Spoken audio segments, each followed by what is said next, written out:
Good evening and welcome to Scotland at 7 here on Broadcasting Scotland. My name's Kenny McBride and I'm joined today by two excellent guests. One, a guest I've not spoken to for quite a while, rural leader Day Tucker. Day, how are you this evening? I'm very well, thank you. How are you? I'm not bad. And on the other side of me, a guest I've never spoken to before, Chris Law MP, the MP for Dundee West and the SNP Shadow Secretary of State for International Development. Chris, how are you this evening? I'm doing good, thank you. Nice to be here. Excellent. Well, we start as we always do with our coronavirus statistics update. And as of 2 p.m. today, a total of 283,504 people in Scotland have been tested through NHS Scotland labs and UK government regional testing centres. Of these, 265,202 were confirmed negative, 18,302 were positive. Today, there are 2 new confirmed cases of COVID-19 in Scotland and 1 new death reported of someone who had tested positive for the virus. This will be an underestimate of the total number of cases, as not everyone with the virus will display symptoms, and not all of those with symptoms will necessarily get themselves tested, although we do urge you, if you have symptoms, please do book a test. Of the people who have tested positive, 376 people were in hospital last night, 3 of whom were in intensive care, plus 4 more people in intensive care with suspected COVID-19. The number of patients in Scotland who have died from complications caused by the coronavirus infection has increased to 2,490. This number only includes those who have died in hospital having received a positive test for the virus. The latest UK daily figures available show that 44,391 patients who tested positive for COVID-19 have sadly died from their illness, an increase of 155. This number refers to deaths in all settings, not just those in hospitals. And as it's Tuesday, we also have the Office for National Statistics report for the week ending June 26th, which is week 26th of the year. The report shows that there were 360 fewer deaths in week 26 than in the previous week. And for the second week in a row, the total number of deaths registered in England and Wales was below the 5-year average. Deaths in hospitals were 815 below the average, with deaths in care homes also below average. But deaths in private homes were 745 above the average. This probably reflects reductions in the normal operation of the NHS, meaning many people are dying at home rather than in hospital. The lower overall death rate has yet to be explained. The novel coronavirus was mentioned on 606 death certificates in England and Wales during week 26. This is the lowest number of COVID-19 related deaths reported in the last 13 weeks. Broadcasting Scotland is still investigating how this figure relates to the daily tally of COVID-19 related deaths, which appear to show more than 800 deaths in England and Wales linked to coronavirus for that week. And before we get into the rest of the news, I would just like to remind you, if you want to get involved in the conversation here, then you can do so by following us on Twitter at BroadcastScot and using the hashtag Scotland7. That's hashtag Scotland80 and number 7. And I should just apologise there. The correct number for the total number of deaths is at 2,489. I do apologise for that. But we start with our first story, and Independent SAGE, the unofficial group set up by scientists who are shadowing SAGE, the government's scientific advisory group for emergencies, has published a report saying the government should be pursuing an elimination strategy.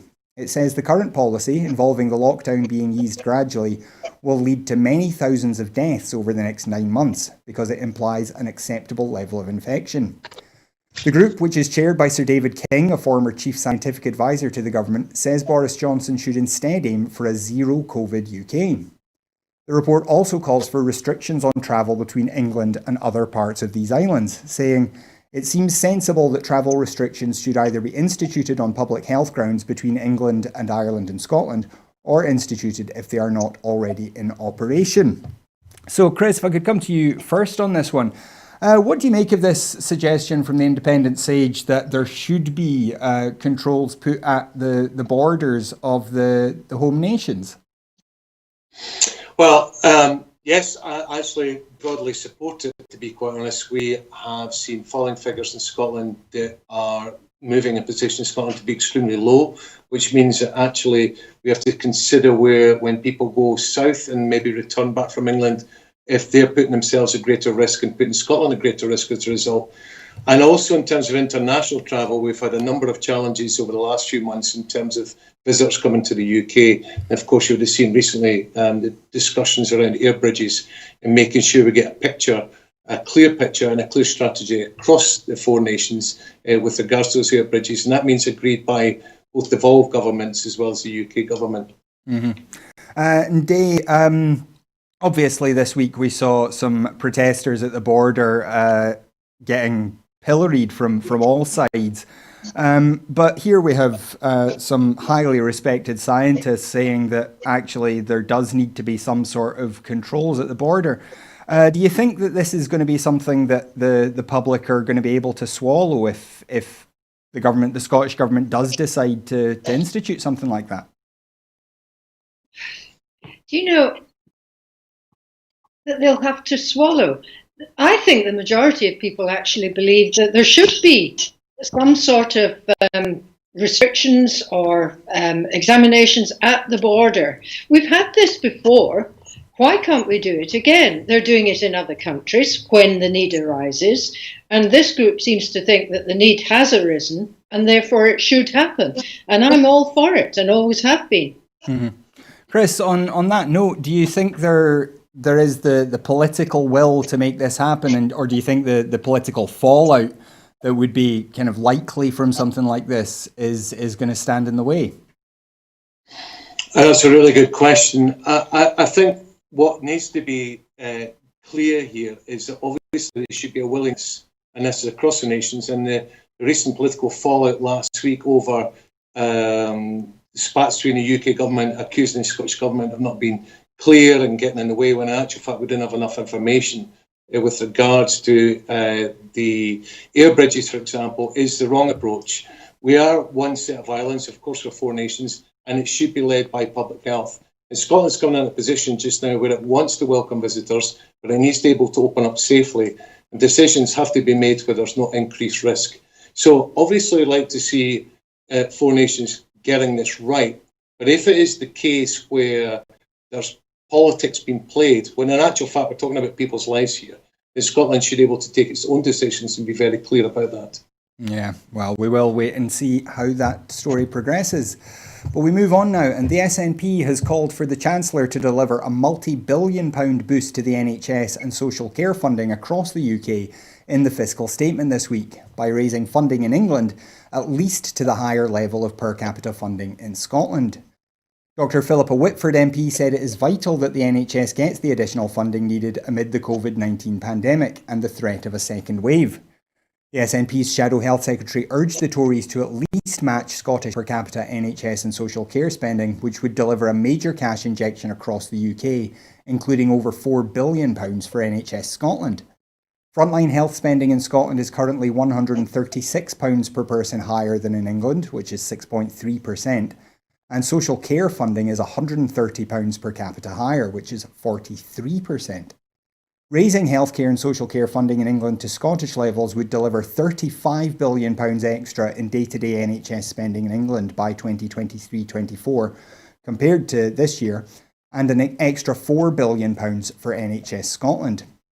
The additional spending would provide the NHS with support to deal with COVID-19 and long-term investment to tackle health inequalities during the recovery. With higher levels of spending, the SNP government in Scotland has abolished prescription charges, extended free personal care to under 65s who need it, and delivered higher NHS staffing and GP numbers per head. Chris, this is one of those things where the SNP obviously is fighting for funding for the NHS in England because of the Barnett consequentials.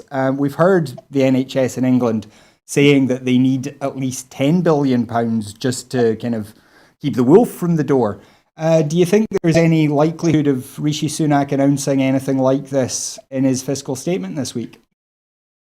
Well, that's going to remain to be seen tomorrow. I sincerely hope so. There has been a campaign in England for many years now for social care to be properly funded. It's something in Scotland we have managed with the restrained funds that we have to build on year since SNP Scottish-led government have been in place. Whilst we're proud of what we achieved so far, there's more we can do.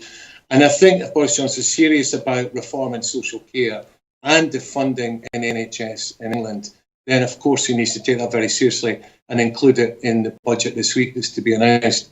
What I would say is, though, given the announcement last week, where there was this additional $5 billion that was being boosted into the economy, when we find only $1 billion was new spending, I would be pretty sceptical, to say the least.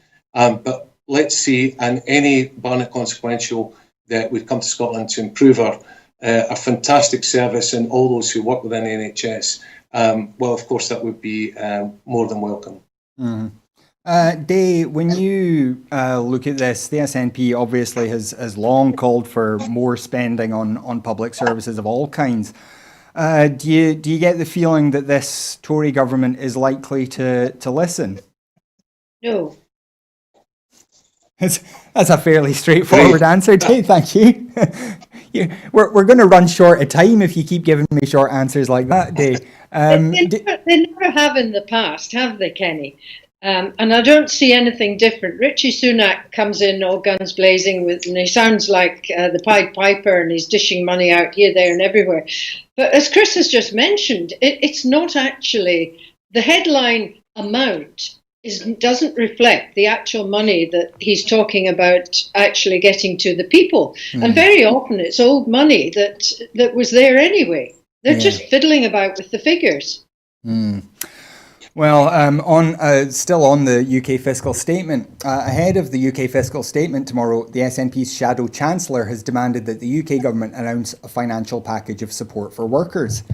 Alison Thewlis MP called on Chancellor Rishi Sunak to deliver a package of measures that include a commitment to extend the furlough scheme beyond its October deadline and to put in place vital financial support for forgotten freelancers, those currently not entitled to any support from current UK government schemes. The UK government has so far failed to put adequate financial support in place for those who have fallen through the cracks of the UK Self-Employment Income Support Scheme, and many self-employed are also unable to claim furlough payments due to arbitrary UK government rules. Already, Spain is reportedly extending its furlough scheme to the end of the year and beyond for those sectors worst hit by the coronavirus. Ahead of the Chancellor's fiscal statement, the SNP has set out its key asks of the Chancellor, including a huge programme of investment and devolution of financial powers needed to kickstart the economy, protect incomes and prevent soaring unemployment. Chris, this has been a long-standing issue for the SNP ever since the beginning of the crisis. You've been calling for something like a universal basic income, which obviously would make sure that nobody fell through the cracks. Have you had any interaction with the government that suggests that they're open to look into filling in some of these cracks? So I think it's a really important question. The furlough scheme was supposed to, as it was said by Rishi Sunak, reach 95% of people in terms of whether they're on PAYE or on incomes that were below 50,000. What we've discovered actually is that certainly my constituency of Dundee West and across constituencies in Scotland, that many people have fallen through the cracks, whether it be we recently got a job contract after the cut-off date, a new job, in other words, or whether there were small self-employed directors who only paid themselves through dividends, often very small incomes, the whole range of people, and certainly the kind of emails and responses I had from local businesses and obviously people who have got small limited companies have been the biggest losers in this. And the furlough scheme we welcomed when it came out. It was an important step forward. However, the time is too short. It's already moving in the next month to 60% of your salary, which is, I'm assuming, is to somehow push you back into work, even although public health guidelines might be against those wishes, particularly if it's indoor office space. But also the timeline of October needs to be urgently reviewed, primarily because, as we know, this virus is not gone, there is no vaccination, and we still see deaths every single day in the UK. So I think we need to see an urgent extension of it. And those cracks that are not cracks, are actually chasms for many people. Those people need to be helped out. And the system just now is leaving too many people with too little money.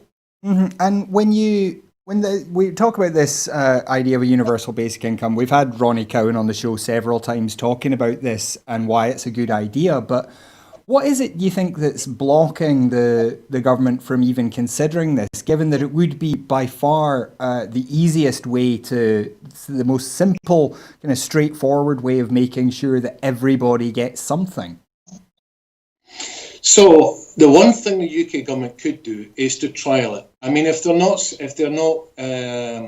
ideologically opposed for whatever reason, maybe it's we're somehow, if you're not working, you're listless, which is a really traditional conservative value.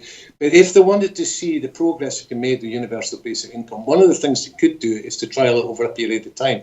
This pandemic would have been the opportunity to test that out so that everybody has the same, at least, basic level of income during this particular period. What has happened with the furlough scheme is that not everyone has a basic salary, they do not have a basic income, and as a result, some people, I wouldn't say are benefiting, but they're certainly getting relief during this very difficult period, but there's many others who have been left out altogether. So now would have been the opportunity, I would have thought, particularly with the new government, Prime Minister had the opportunity to really say, I am different from the previous Prime Minister, here's something I would like to at least consider. But I think they are ideologically opposed to it, which is a tragedy really, because you can't even start the debate. To have a debate with people who've got closed ears means nothing is likely to ever move forward. Yeah. And Day, in the rural sector, obviously there's a lot of seasonal employment. How is this crisis and how is the financial support affecting your sector? If you're talking about farmers, they do have support at the moment anyway, in order to produce the products that they're producing. So there is a tiny level of support, but without that support, most of them would go bankrupt.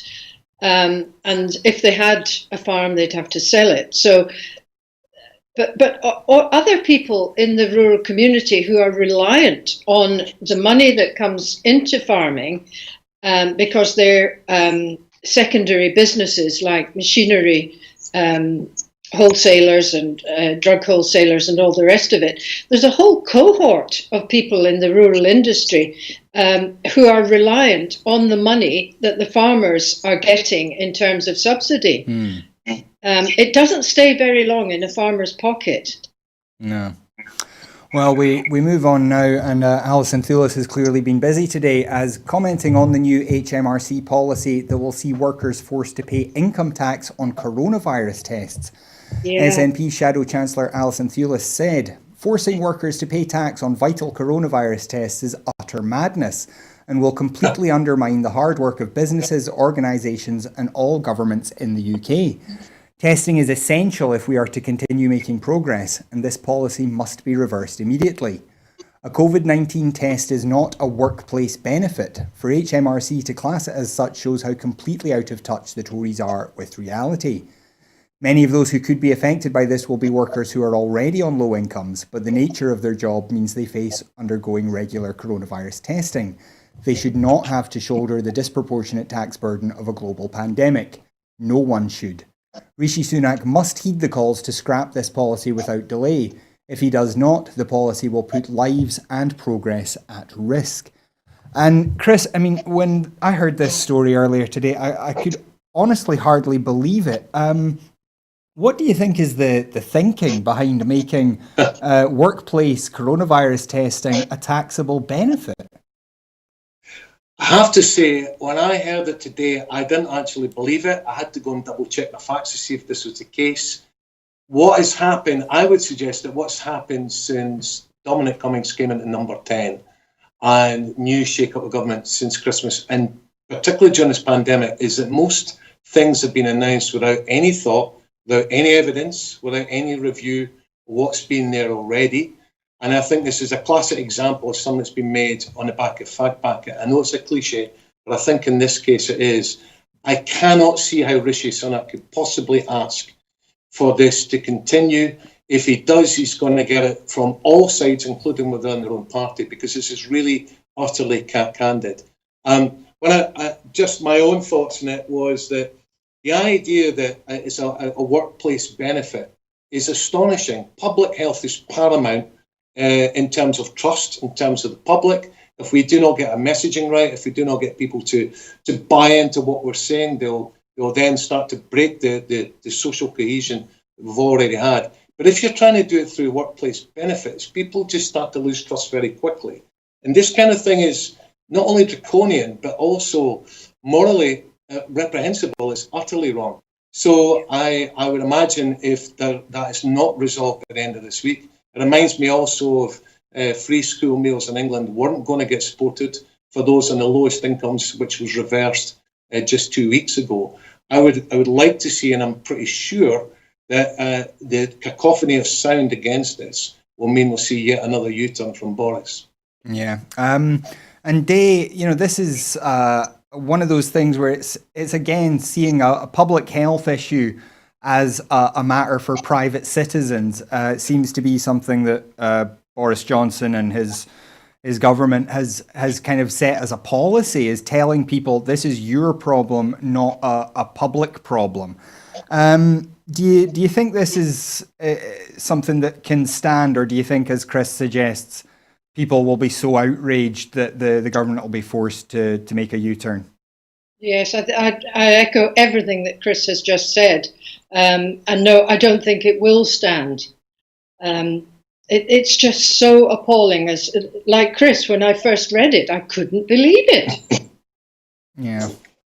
Well, can I just add sorry, yes, Chris. Echoes also the story yesterday where Boris was effectively blaming those who run in care homes for the high levels of COVID, which completely is blown up in the Prime Minister's face today, because it's totally like saying, we're not responsible, you're responsible, why didn't you do it? And that's just astonishing. Public health, front and centre, has to come from the government, whether it be UK government or in our case, Scottish government, Scotland, or the Welsh government, wherever else it is in the nations. So the idea you can somehow defer that to individual private responsibility is utterly astonishing. Yeah. But on Twitter, we've always known that this would be what he would do, because they're making such a mess of fighting the coronavirus that they're going to turn it onto the people. And it's your fault for invading the pubs and crowding together and spreading the virus. That's the game that Dominic Cummings is playing. Mm. Yeah, well, we will obviously keep an eye on that story, and we do obviously hope it gets reversed. But moving on now to one of the reasons we have Chris as a guest tonight. Boris Johnson has been accused of being either confused or misleading after a government minister appeared to contradict Mr. Johnson during an evidence session in the Commons today. At the time of the announcement of the merger of the Department for International Development with the Foreign and Commonwealth Office, the Prime Minister said there had been a massive consultation over a long period with respect to the merger. However, in an evidence session today, DfID Secretary Anne-Marie Trevelyan told Chris Law that the statement on the merger was first made to Parliament and there had been ongoing consultation since then, a stark contradiction to what the Prime Minister had said in the Commons previously. And Chris, this is a fairly shocking revelation, the fact that this announcement was made without any real consultation with the third sector bodies that receive DfID funding. What was your reaction to this? And if you would just tell us a wee bit about how this story came to you. So just a little bit of background. The Department for International Development was set up 23 years ago. It was set up by the Labour government, and it's had cross-party support throughout. My role for the last 3 years is to shadow the department. I've also sat in the select committee during that time. Just under 3 weeks ago, in fact, Boris Johnson came, in fact, 3 weeks ago today, he came to Parliament to announce that there was to be a merger of the Department for International Development, of which we have 1,000 people directly employed in East Kilbride in Scotland. And it was to be merged into the Foreign and Commonwealth Office to become part of a wider office, apparently for greater coherence, which we support, coherence, and under Boris Johnson's terms, to promote the national interest under the terms of global Britain, whatever that means. What we've found is a catalogue of things that are quite frankly, shocking. So the first thing is, so the point you're talking about, I'm not shocked about, first of all, but I'll come to it. The first thing is, my understanding is, and certainly my select committee, and also last week when I asked my colleague Stuart MacDonald from Glasgow, when he asked the Foreign Affairs Minister who was consulted and when did it happen, there were no answers come forward for him last week. Yesterday, I asked the Permanent Secretary, Nick Dyer, to the Department for International Development, along with the Cabinet Secretary, who apparently will be retired, as will no longer be someone who represents international development. When I asked them, what is the state of play? How long have you been consulting? Who have you consulted prior to the merger? We find out, in actual fact, that from the very words from the Secretary of State, that the first was with the announcement in Parliament. Now, that doesn't come as a surprise to me, because I had heard privately that the Cabinet on the Monday, when they meet, didn't know about this announcement either on the Tuesday. So the Cabinet wasn't aware. The Cabinet Secretary for International Development, my understanding is she only was made aware at the weekend prior to the Tuesday announcement. So then what I heard afterwards, when that questions were asked, many NGOs are in touch with me on a daily and a weekly basis, including the Scottish International Development Alliance, who represents all the various NGOs in Scotland, as well as across the UK. They hadn't heard any of this coming. Now, this is on the back, there's supposed to be an integrated strategic review between defence, foreign affairs, and international development, which was paused because of during COVID-19, and which was welcome, frankly, because you need a proper review, evidence-led, so that the taxpayer, who ultimately it's their 7 pence in every £10 that goes overseas to alleviate those with the worst levels of poverty, it can be assured that that money is well spent. All of this has been done, as far as I'm concerned, where a blank piece of paper was handed over after the announcement and said, OK, now get on with the job. So ideologically driven, it's been driven for the last year and a half. And Boris Johnson himself has said in the past that he'd like to see the 0.7% of gross national income cut. Now, that's apparently still to be preserved, but there's been no sight of a new select committee, no sight of even a scrutiny of the spend committee. And frankly, the tragedy of all this is the most vulnerable, most marginalised and poorest people in the world, who are already struggling, are facing a pandemic where they have the UK, which up until now has been a soft power, cross-party support in the way it's worked overseas. And now that is being shelved. And that really is a tragedy in so many levels. And what it will mark at Scotland going forward is, because we have our own small fund here, we have managed to protect our budget here. What we're seeing already in the rest of the UK is they're going to let theirs slide, and we're talking in excess of £2 billion for life-saving projects that will be cut. What was said yesterday is that will be following the year after as well, so not just this year, but also next year. And I really, the evidence has already been demonstrated that the money that is within that International Development Fund is going to end up being spent by the Foreign Office and other parts of the government departments for their own interests, their national interests. And I'll finish on this one point. A former Secretary of State, Penny Mordaunt, who is the MP for Portsmouth, and she was Secretary of State when I was shadowing her, announced in the Telegraph less than 2 weeks ago, and I've been petitioning and writing and trying to get answers about it. She said that the new Royal Yacht Britannia 2.0 could be paid for on the backs of the poorest people in the world. In other words, using official development assistance money, which is recognised internationally as a standard for that money to be used, which I think says a lot about where the direction of this UK government's going. It's so bad, the former Prime Minister, David Cameron, and the two previous to that, Gordon Brown and Tony Blair, have also come out opposed to the merger. So the announcement that we find from Boris Johnson that there has been massive consultation over a long period, only to find out that nobody knew about it, even on the day, doesn't surprise me at all. And I'm seeking an urgent question in the House to clarify whether or not the Prime Minister has misled Parliament. Now, a number of people will wonder, why do we need a separate Department for International Development that's not part of the Foreign Office? It does seem like those two functions could be combined. Why do you think it's important to have it as a separate kind of cabinet level post?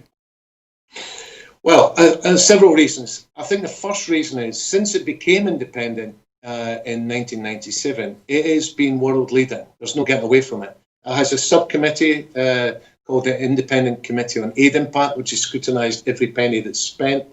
And it's been respected around the world for its expertise and its skills. And as a result, it's able to lead on everything from girls' education to leaving no one behind and under the UN. So there's been lots of good progress that's been made. The second part to that is you don't have conflict of interest. The Foreign Office serves for issues of security, which is important, national security, but also helps to serve in terms of trade, and diplomacy. Now, they're important as well. If you're having to make choices in different parts of the world about what it is you're doing in terms of the national interest, as the UK government continues to call it recently, you're going to have a discussion between trade versus aid. You're going to have discussions between diplomacy versus what kind of projects you're going to do for the most vulnerable in the communities that we already work in. And I think the other thing is, the third part to it is, when you look at the Foreign Office spend of the official development assistance monies on behalf of the UK, its scaling in terms of standards is fair. Whereas you look at the Department for International Development, it has been very good. So there's been, in terms of departmental spend, the Department for International Development has done an exceptional job. What I would agree with is that there needs to be more joined up thinking between the Foreign Office and Department for International Development and also in defence, because these things often are coordinated. And of course, in international investments in trade. I get that, that's fine. But what has been good about this department, and something that really is, I don't want to say the last jewel in the crown, because that sounds like there's been many before. But what I would say the UK has been extremely proud of is that standalone department with all its expertise. And to lose it, a very good example that needs to be looked at is perhaps Australia. Australia lost their independent department in 2013. And in 2018, they did a review to what happened to loss of skills and experience. And they managed to total that in excess of 2,000 years of experience was lost from Australia as a result of that merger. And you look at Australia in the league table today in terms of leading the world, in terms of champion, some of the most difficult causes, but persistent causes we need to overcome as humanity. It's nowhere near the middle, whereas before it used to score very highly. Mm.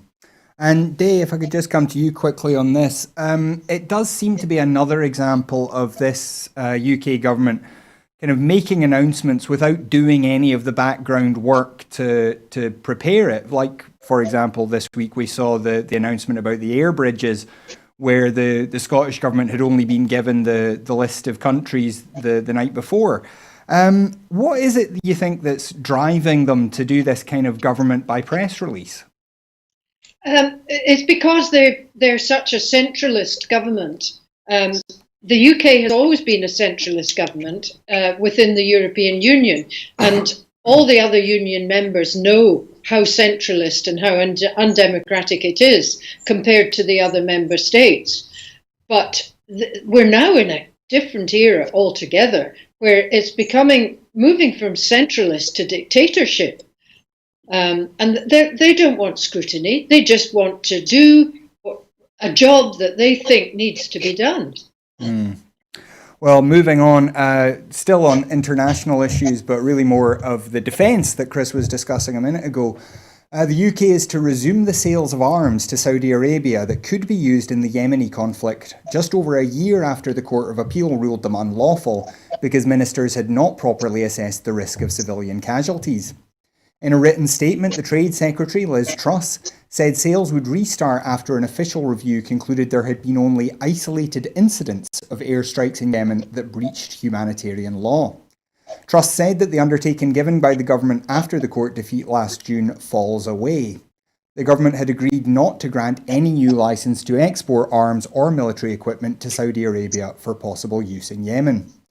As a result, Truss said the government will now begin the process of clearing the backlog of licence applications for Saudi Arabia and its coalition partners that has built up since 20th of June last year.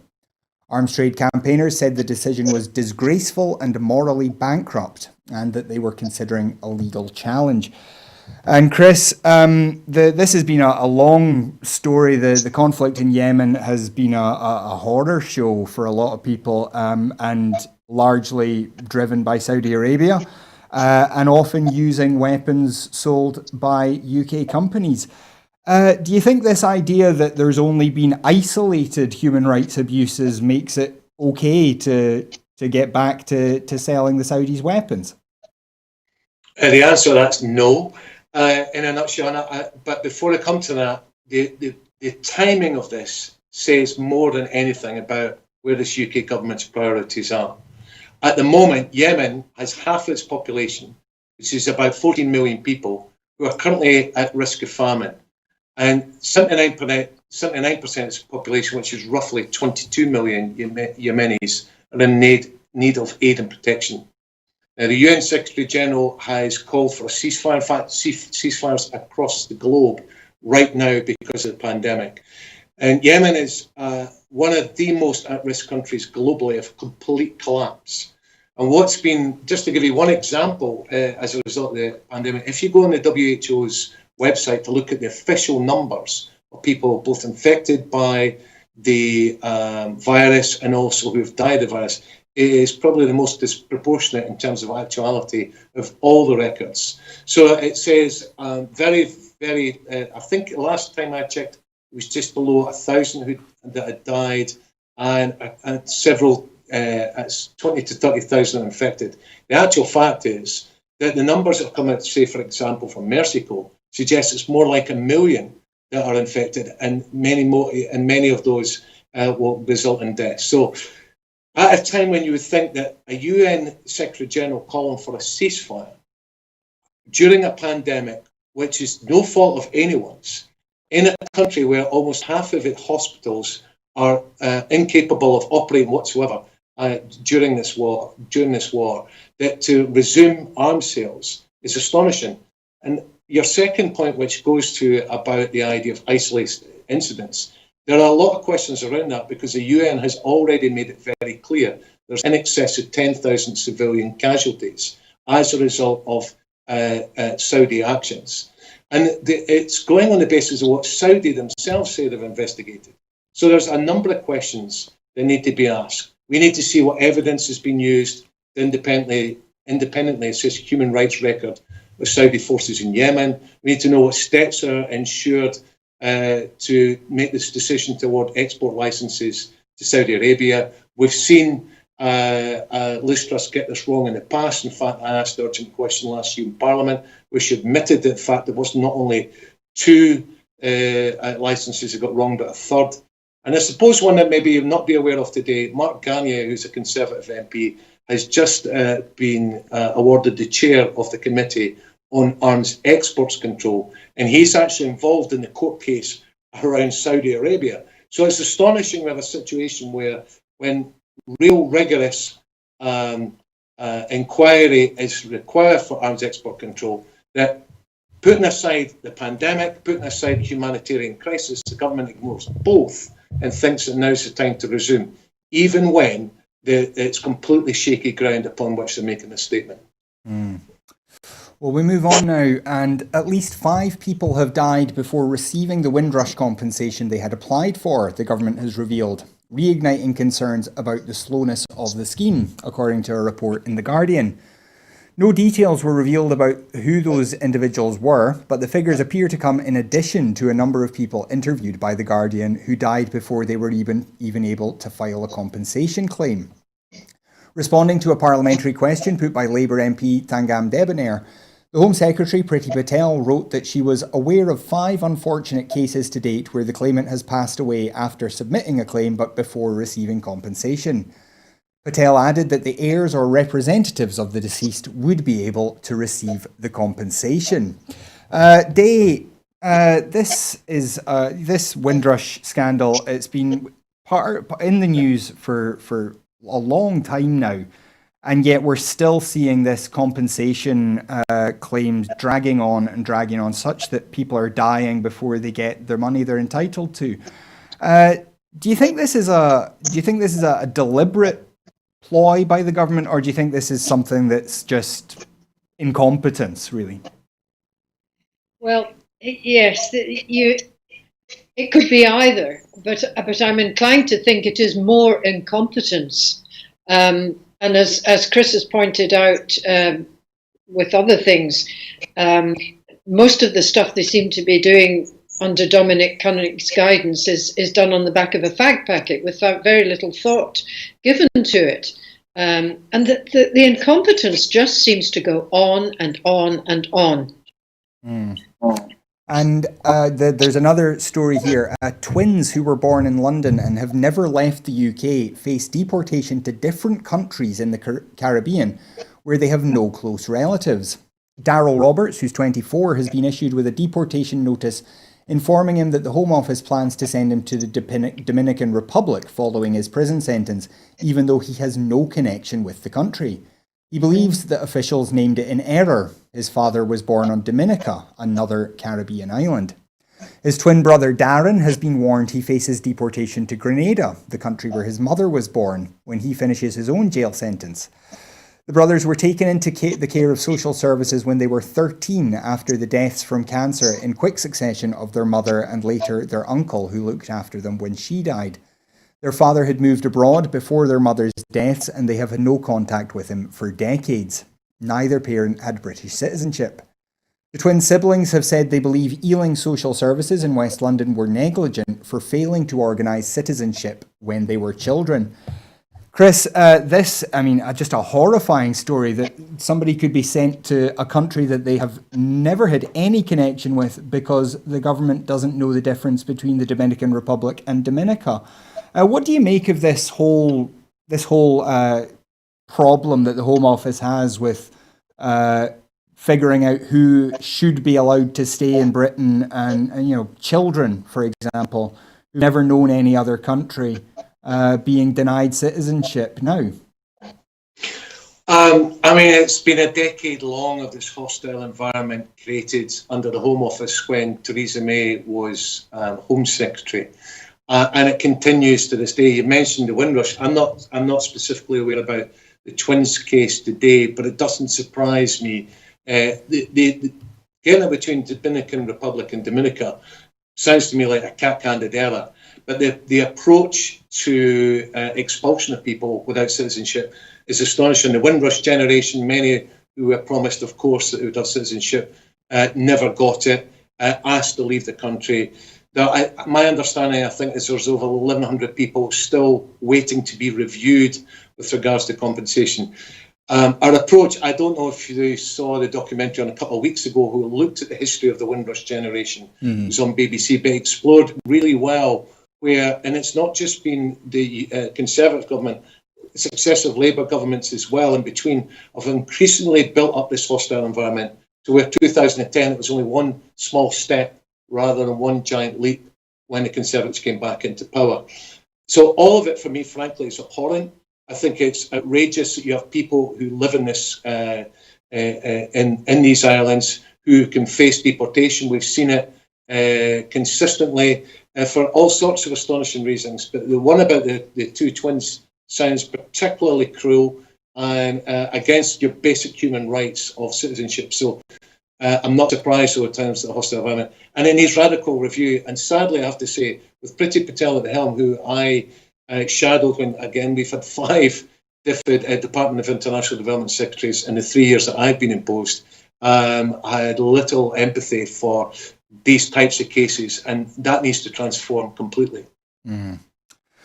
Well, we move on now to South America, where the Brazilian president, Jair Bolsonaro, has announced live on television that he has tested positive for coronavirus. It came back positive, a mask-wearing Bolsonaro told a hand-picked group of reporters at lunchtime outside his official residence.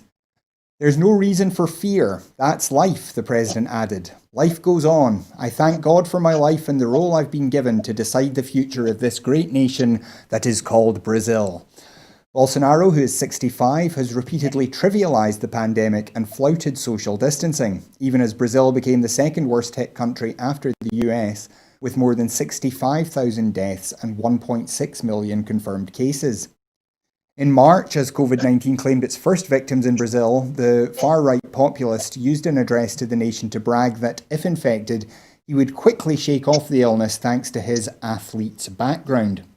Since then, Bolsonaro has continued to attend social events and political rallies, often wearing masks incorrectly or not wearing them at all. Chris, these leaders that we've seen, people like Bolsonaro, Trump, and to a certain extent Boris Johnson, seem to have this idea that somehow they're special and are, not going to be affected by the disease because they're strong and powerful and they come from great nations. What do you think is going on in the head of someone like Bolsonaro? Okay, so a few thoughts on this. I had a meeting earlier today with the UN about UN agenda, and they were looking at where in the world the crisis has been handled a lot better. And in nearly all examples, it's been women who have been in leadership, whether it be in Norway, New Zealand, are very good examples, Iceland. And within these islands, I would clearly be saying our First Minister. So there has been this move in the last decade, as we know, these increasingly isolationist, populist type leaders.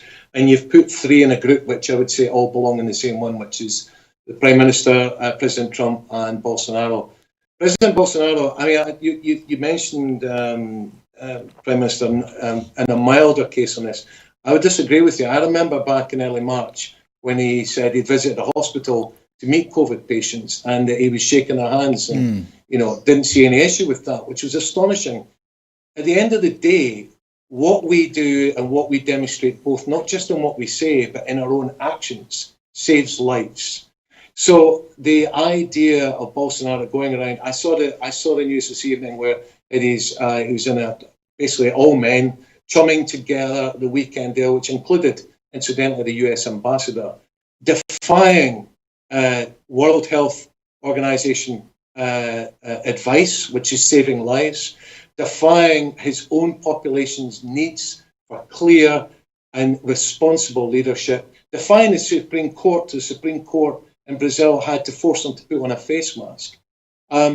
So it doesn't surprise me that he has developed COVID-19 symptoms and has been tested positive. In fact, I think in March they sent a delegation to the US, if I'm not mistaken, who themselves, when they came back, many of which were infected with COVID-19. But it is a real travesty because it's people's lives. And there are, it's a tragedy to the person who's lost their life or been infected by it, but to the families around that as well. So utterly irresponsible.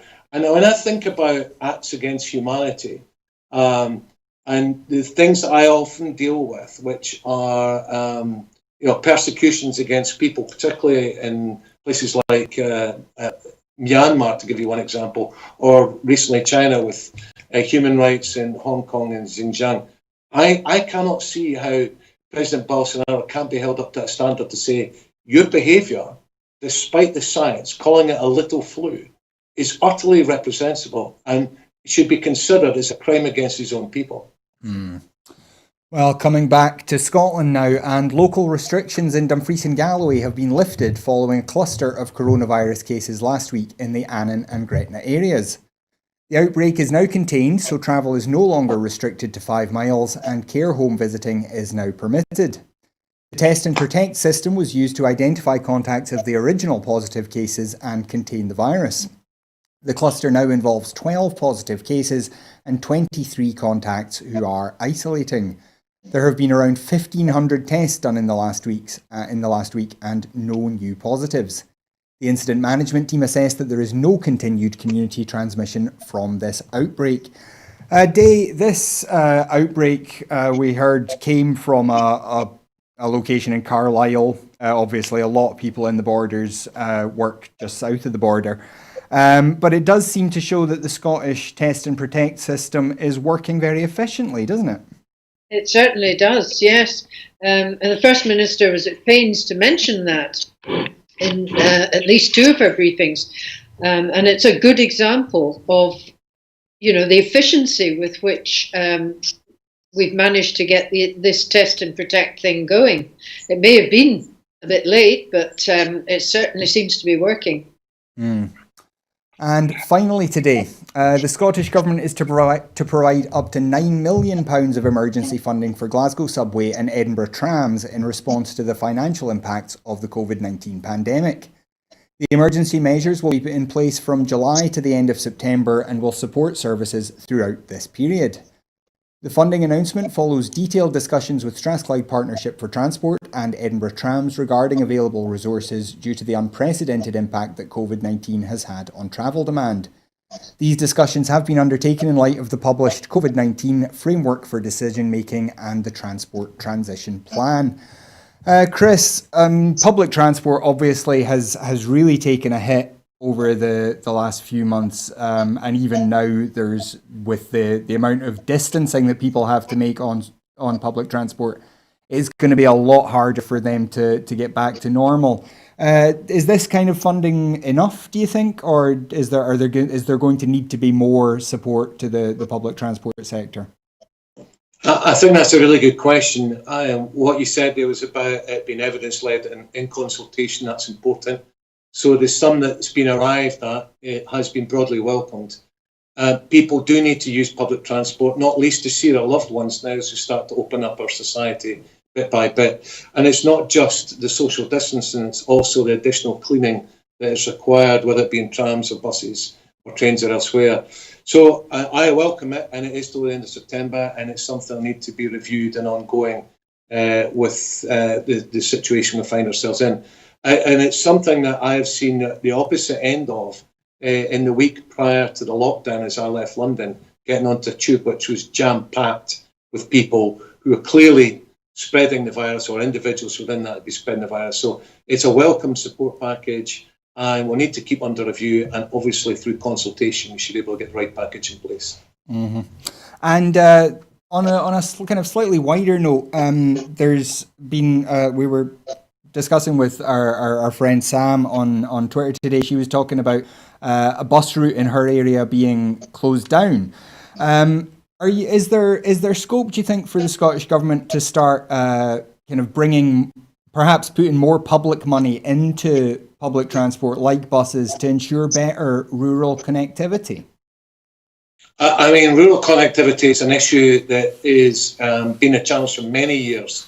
And I guess now is the time to really grasp the thistle, because frankly, it's a time when it needs to be clarified for its future, because too often people have depended on cars. So it's not just about public transport, it's trying to get cars off the road. We also have world-leading climate change targets that we need to be met. So increasing public transport, particularly in the rural network, is hugely important. It's interesting, I was just speaking to a retired farmer today about this, and I'm sure that Dave's going to have something to say on this as well, because he was telling me about a time when he used to be able to get in trains in rural Angus. He's obviously in his 70s now, but he says, and it's interesting just to hear his thoughts today, he said, I think we're better connected when we're able to get even these trains, and he was able to get on just before he went to goods only than we are currently. So more investment would be great, and I think it's something rural communities are crying out for. Yeah. They're also crying out for funding to have paths, multiple use paths for walkers and cyclists between the villages as well. Certainly our paths group in my village is part of a much wider network throughout Stirling, which is also linked to a much wider network throughout Scotland, but it's through community planning and through the LEADER programme, which sadly the funding's gone from that. But these paths are being constructed by local people, and very often there's a sort of learning process going on where the youngsters are taught how to gain skills like using a digger or drainage skills, all that sort of thing. So there's multiple benefits from investing more in this kind of path route off road. Yes, yeah, I completely agree with what Dave's saying in terms of path networks. Absolutely right. And it's an opportunity for lots of people living in cities to learn a bit more about the environment around them outside of the city.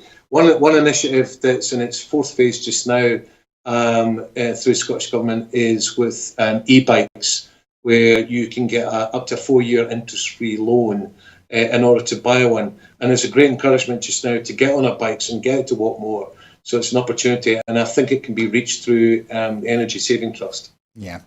Well, that is just about all we've got time for this evening. So just before we go, we would like to congratulate Kirsten Oswald MP, who has just has just been announced as the new deputy leader of the SNP group at Westminster. Congratulations to Kirsten, and hopefully we will have her on the show sometime soon to talk about it. But as I say, that is all we've got time for tonight. So I would like to thank Chris Law and Dave Tucker very much for joining us. It's been an absolute pleasure. And we'd like to thank you at home for joining us as well. There wouldn't be a point in making the shows if we didn't have an audience. What we do have to ask, though, is if you can support Broadcasting Scotland, then please do. It costs a lot of money to make TV programmes, and we can only do this with your support. So if you are able to, then please go to broadcastingscotland.scot/register. Sign up there as a supporter, and your £5 a month will help us to keep producing these shows and to develop some other shows that we've got in the works for the future. If you're not able to support us financially, we do understand that, and you shouldn't feel bad about it at all. We've talked today about how many people are really struggling financially. So if you can't support us financially, don't worry. The shows will always be free to view online, but you can still help us by spreading the word. Follow us on Twitter at Broadcast Scot. Find us on Facebook at facebook.com/broadcastscot. And then share the shows around. Let your friends, your family, and even people you don't know why you support Broadcasting Scotland. And finally, if you'd like to get involved here, again, if we're going to develop into the kind of broadcaster that Scotland deserves, we're going to need more bodies. So if you're interested in any way in getting involved in developing TV shows, whether that's behind the camera or in front of the camera, then do please get in touch with us, and we will definitely find a role for you. But that is just about all we have time for tonight. So I'll be back tomorrow again at 7. So all that remains is for me to once again thank Chris Law MP and Day Tucker for their time. It's been an absolute pleasure, and thank you again for joining us. And until tomorrow, have a great evening. Good night.